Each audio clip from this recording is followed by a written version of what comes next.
পাহাড়িদের একটি জনপ্রিয় মশলা হলো সিদল বা নাপ্পি। আমাদের দেশে যারা সমতলে থাকে অনেক বন্ধু বান্ধব আছে।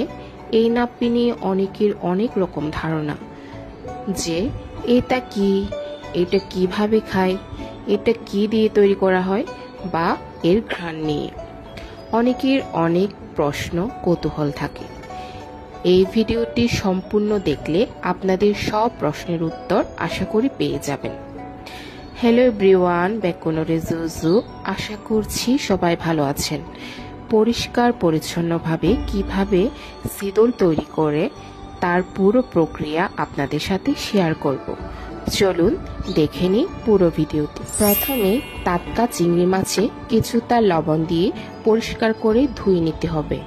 এরপর একটা ছাঁকনি দিয়ে চিংড়ি মাছে থাকা ময়লাগুলো তুলে নিতে হবে।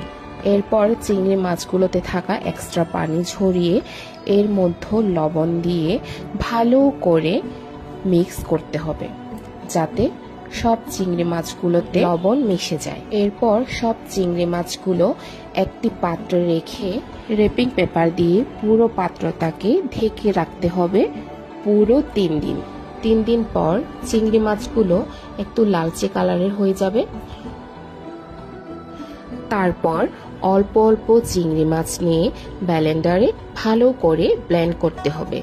চিংড়ি মাছগুলো ব্লেন্ড করা হয়ে গেলে কয়েকটা ছড়ানো পাত্রে চিংড়ি মাছের পেস্টটা প্লেন করে সেট করে নিতে হবে যাতে চারিদিকে সমান হয়ে থাকে।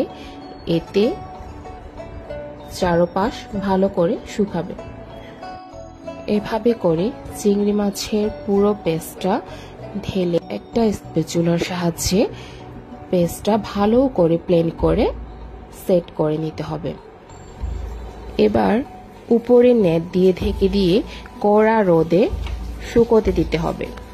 এরপর এভাবে 2 দিন শুকানোর পর চিংড়ি মাছের পেস্টটা চামচ দিয়ে ভালো করে নেড়ে চেড়ে নিতে হবে যাতে করে যে অংশগুলো একটু নরম থাকবে তা উপরে উঠে আসবে আর সব দিক ভালো করে শুকোবে। এভাবে করে 7 দিন কড়া রোদে শুকানোর পর এইটা খাওয়ার উপযোগী হবে।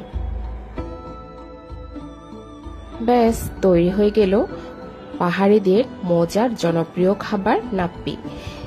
একটা এয়ারটাইট বক্সে করে এমনি নর্মাল টেম্পারেচারে 15 থেকে 1 মাস সংরক্ষণ করে রাখা যাবে আর ডিপ ফ্রিজে প্রায়